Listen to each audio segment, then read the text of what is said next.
Salam teman-teman, kita akan membahas tentang pernikahan yang berbahagia sesuai dengan firman Tuhan dan hal-hal yang perlu kita persiapkan sebelum kita menikah atau melangsungkan pernikahan. Ada 5 persiapan sebelum kita menikah. Saudara, mari kita lihat dalam ayat firman Tuhan, yaitu di dalam Efesus pasal yang ke-5 ayat yang ke-31 dan 32 demikian. Sebab itu laki-laki akan meninggalkan ayahnya dan ibunya dan bersatu dengan istrinya, sehingga keduanya itu menjadi satu daging. Rahasia ini besar, tetapi yang aku maksudkan ialah hubungan Kristus dan jemaat. Jadi saudaraku yang dikasihi oleh Tuhan, kita akan mempersiapkan hati bagi teman-teman yang akan menikah.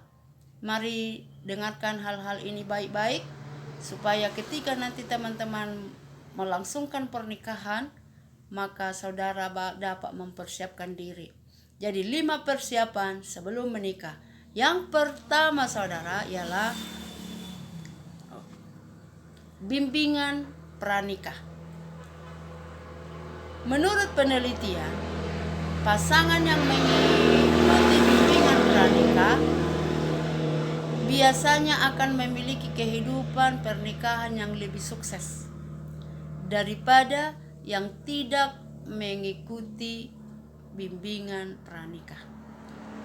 Yang mengikuti bimbingan pranikah biasanya lebih andal dalam berkomunikasi, menangani konflik dengan baik, mampu membuat relasi dengan pasangan menjadi lebih berkualitas. Setiap gereja pada hari-hari ini memiliki program yang dinamakan program bimbingan pranikah atau konseling pranikah, ya, konseling sebelum menikah. Jadi saudara, hal yang pertama adalah bimbingan pranikah. Yang kedua adalah teman-teman mencari mentor atau mencari contoh atau mencari panutan. Sebagai langkah antisipasi, tidak ada salahnya untuk mencari pasangan yang tentunya Anda kenal baik dan bisa dipercayai untuk menjadi mentor atau membimbing dalam menjalani kehidupan pernikahan kelak. Ya, tidak ada salahnya kita mencari mentor atau mencari pembimbing yang bisa kita buat jadi mentor kita atau pembimbing kita. Tidak perlu meminta secara frontal, namun setidaknya pastikan Anda dan pasangan sudah memiliki panutan atau contoh atau teladan yang bisa dijadikan model dalam menjalani kehidupan pernikahan dan sebagai tantangannya kelak, ya. Dan berbagai tantangan kelak akan ada dalam rumah tangga atau dalam pernikahan yang akan kita jalani lebih lama daripada persiapan-persiapan yang pertama. Jadi saudaraku yang dikasihi oleh Tuhan, bagi teman-teman kita yang mau menikah, mari persiapkan diri dengan hal yang ketiga, yaitu bicarakanlah keinginan dan hubunganmu dan harapanmu kepada pasanganmu. Ya, bicarakan keinginan dan harapan dan hubungan dengan pasangan. Terlambat jika saudara saling mengutarakan harapan atau hubungan atau keinginan setelah hari pernikahan. Artinya,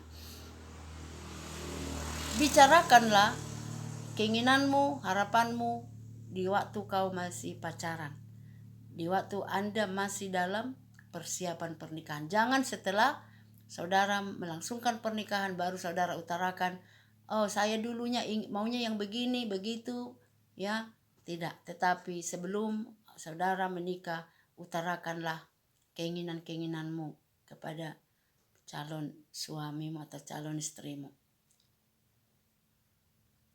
Setelah hari pernikahan, harapan-harapan ini sebaiknya diutarakan dan disepakati bersama jauh sebelum hari H. Tentukan peran dan tanggung jawab masing-masing. Artinya, tentukan tanggung jawabmu sebagai istri, tentukan tanggung jawabmu sebagai suami di dalam rumah tanggamu nanti, supaya tidak terjadi hal-hal yang tidak diinginkan atau yang menimbulkan konflik. Bagaimana Anda menyelesaikan konflik atau bagaimana mengomunikasikan keinginan kita yang harus dengan keinginan sendiri, ya.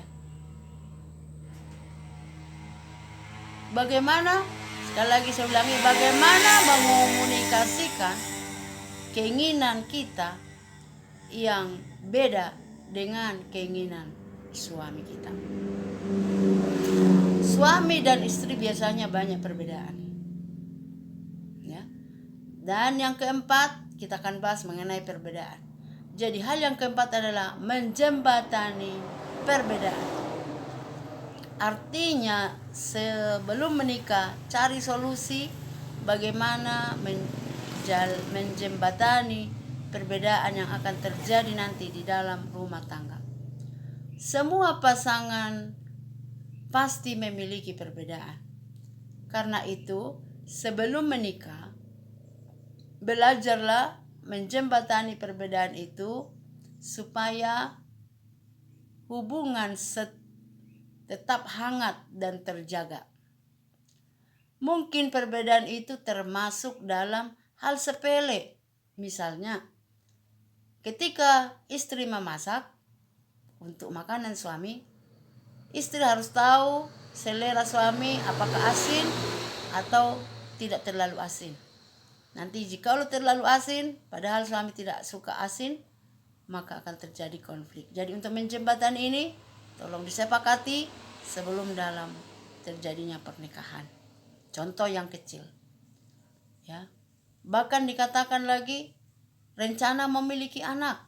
Misalkan suami sukanya berapa, istri sukanya berapa anak. Bahkan berapa anak laki-laki, berapa anak perempuan, ya. Dan juga bagaimana membimbing mereka nanti, mengasuh mereka nanti, siapa yang menemani belajar, siapa yang mengajari belajar, itu juga harus disepakati. Karena ketika nanti di dalam rumah tangga bisa terjadi konflik kalau belum disepakati. Ya. Jadi saudara, sudah dapat dibicarakan dan dijembatani hal-hal yang berbeda. Seperti tadi ada beberapa hal yang saya sampaikan tentang anak, tentang memasak, semua itu kadang-kadang bisa menjadi konflik dalam rumah tangga. Yang kelima adalah kita melihat membuat kesepakatan keuangan. Membuat kesepakatan keuangan. Nah, saudaraku yang dikasihi oleh Tuhan, masalah uang dalam rumah tangga seringkali memicu rumah tangga jadi berantakan. Karena itu saudara, sebelum menikah, cobalah pahami ya karakter suami atau istri dalam mengelola keuangan. Karena ketika nanti dalam rumah tangga, kalau belum ada kesepakatan, bisa terjadi konflik. Misalnya, si istri suka menabung, si suami tidak suka menabung, ya. Atau si istri suka belanja-belanja, suami yang irit. Nah, sekarang sebelum menikah harus dijembatani. Bagaimana supaya keuangan tidak menjadi masalah dalam rumah tangga. Jadi saudara, ada 5 hal yang kita persiapkan sebelum menikah. Yang pertama, bimbingan pranikah atau bimbingan sebelum menikah. Kedua, mencari mentor atau teladan keluarga yang bisa menjadi mentor kita. Yang ketiga adalah membicarakan keinginan dan harapan, ya, keinginan dan harapan dalam hubungan nanti ketika kita sudah menikah. Keempat, menjembatani perbedaan. Karena laki-laki dan perempuan ada berbeda. Kelima, buat kesepakatan keuangan. Buat kesepakatan keuangan supaya dalam rumah tangga nanti tidak terjadi konflik dalam rumah tangga. Bahkan anak-anak pun bisa tenang, suami istri bisa tenang karena sudah ada jembatan atau pengelolaan keuangan dan lain sebagainya. Mari kita berdoa kiranya firman Tuhan ini menjadi berkat bagi kita, khususnya bagi orang yang mau persiapan dalam pernikahan. Terima kasih Tuhan Yesus, kami berdoa bagi teman-teman kami yang akan mempersiapkan pernikahan. Mari Tuhan tolong mereka supaya mereka belajar bagaimana cara mempersiapkan pernikahan mereka ke depan. Terima kasih Tuhan Yesus, dalam nama-Mu kami berdoa dan mengucap syukur. Amin. Puji Tuhan saudara-saudara, jangan lupa subscribe, like, comment, and share ke media sosial lainnya agar channel ini bisa bertambah, berkembang ke depan dan menjadi berkat bagi rumah tangga, bagi keluarga-keluarga Kristen, dan bisa mengantisipasi kerusakan rumah tangga. Dalam nama Tuhan Yesus, saya mengucap syukur kepada Tuhan Yesus dan berterima kasih kepada teman-teman. Amin.